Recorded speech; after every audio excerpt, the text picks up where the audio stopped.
I stand before you today, a neo-rugged individualist, solar-powered goat herder. I'm only here in the big city briefly before heading back to my Funky Butte Ranch in a remote part of southern New Mexico. It's true, I both meditate with and feed my family thanks to a herd of very mischievous goats. In fact, my friends will confirm this. There's no washing the smell off at this point. I'm like Lady Macbeth. A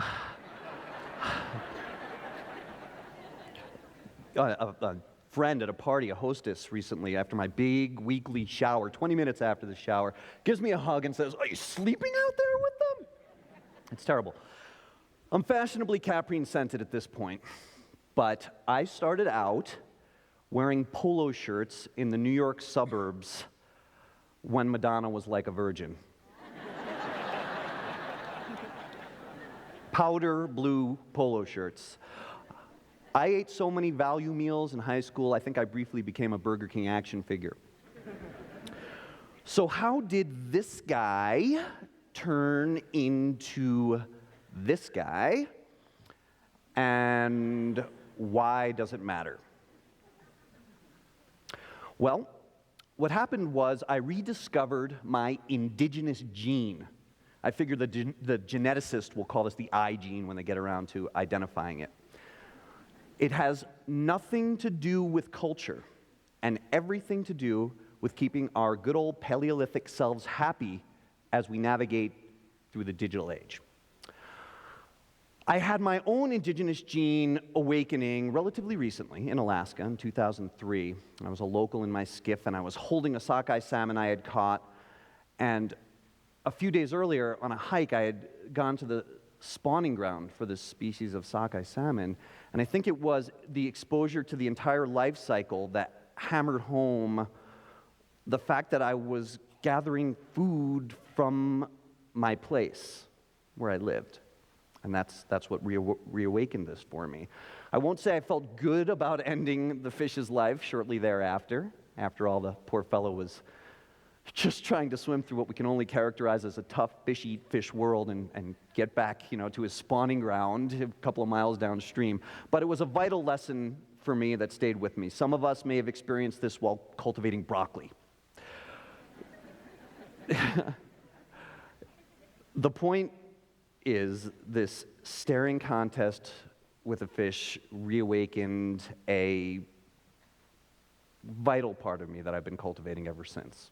So when I moved to New Mexico in 2005, I was already coddling my I gene because I recognized that it was bestowing on me something that felt rare and nourishing in our sort of harried, multitasking digital age lives, and that is a sense of contentment. Now, we've all heard someone say that biologically, we're still paleo hunter-gatherers. And this is, of course, true. It just came to mind most recently when the monsoon rains finally washed out the road to my ranch, and I found myself carrying my son's car seat on my head like nomads always have. And, we're geometrically designed to get our stuff home over long distances when necessary.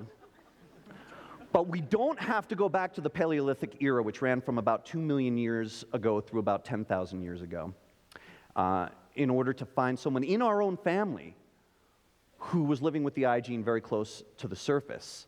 As you can imagine, after the staring contest with the sockeye, I wondered, when did something so vital go away? And I found I only had to go back to my great-grandmother, all of ours, just 3 generations ago, at the most. No matter how affluent someone was, apart from a few kings or dukes, there was no Whole Foods market. Everybody was procuring at least some of the essentials in their lives. So all of you out there today, it doesn't matter where you're from, old or young, man or woman, what skin shade, we are every human that's ever been.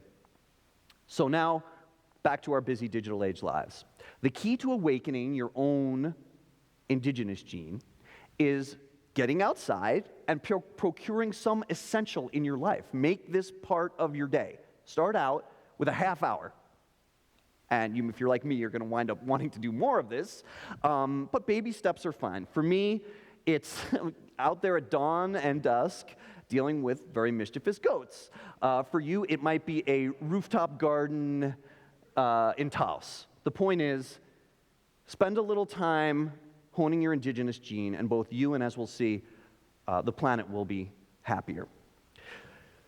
It turns out, and I was as surprised to learn this as anyone, that when it comes to lifestyle, we don't have to choose between Steve Jobs and Grizzly Adams. In fact, we do well to live with one foot in both of these worlds. And here in New Mexico, we have a word for this: equilibrio, balance.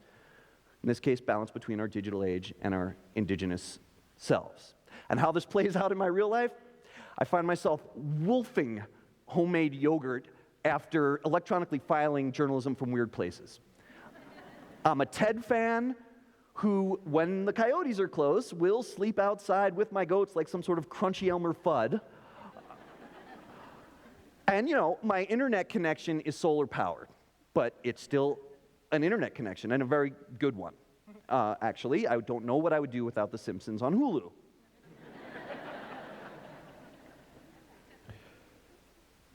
So I'm out there on that milk stand, and the land of enchantment is awakening, and the ranch's great horned owl couple are flying back to their nest after date night. This is the source of my contentment as a human and my contribution to the economy and the society. Can you give me that? Can we accept that? Thank you. Thank you. This is where my sanity resides. If they strapped the, wires to me and studied the pleasure chemicals and the endorphins, they'd be going nuts. They are going nuts in my brain when this is all going on. So now, thank you for indulging me, I can get empirical with the effect on this in the planet.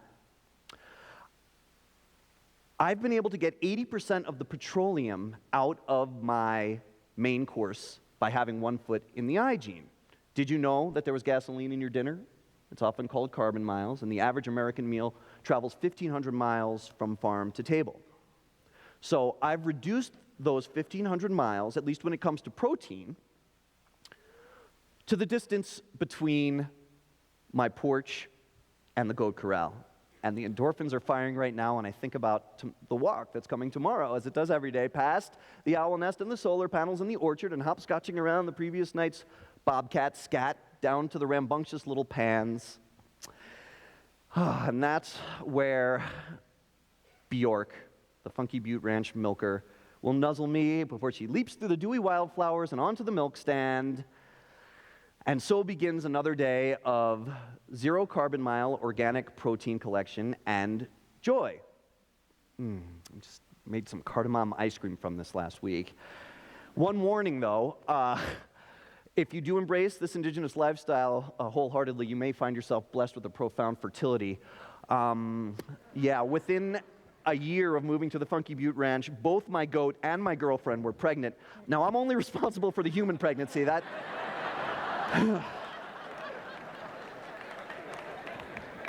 That's my story, and I'm sticking with it. The point is, honing my indigenous gene is now part of my wellness regimen, along with good nutrition, long runs up my canyon, and as much time as I can spend in local rivers. So that's my message for y'all tonight. Every day, call out to your partner or roommate, honey, I'm going to indigenous gene practice, because you will find yourself feeling better. We're hardwired to be hunter-gatherers, and you're going to be helping the society and the economy by getting the carbon miles out of your food. Please remember my suburban upbringing, the polo shirts, the value meals. If I can do this, anybody can, okay? I'm just as much of a digital go-getter as you are. I've just traded the polo shirts for poop-covered overalls, and I've never looked back. And so, thank you.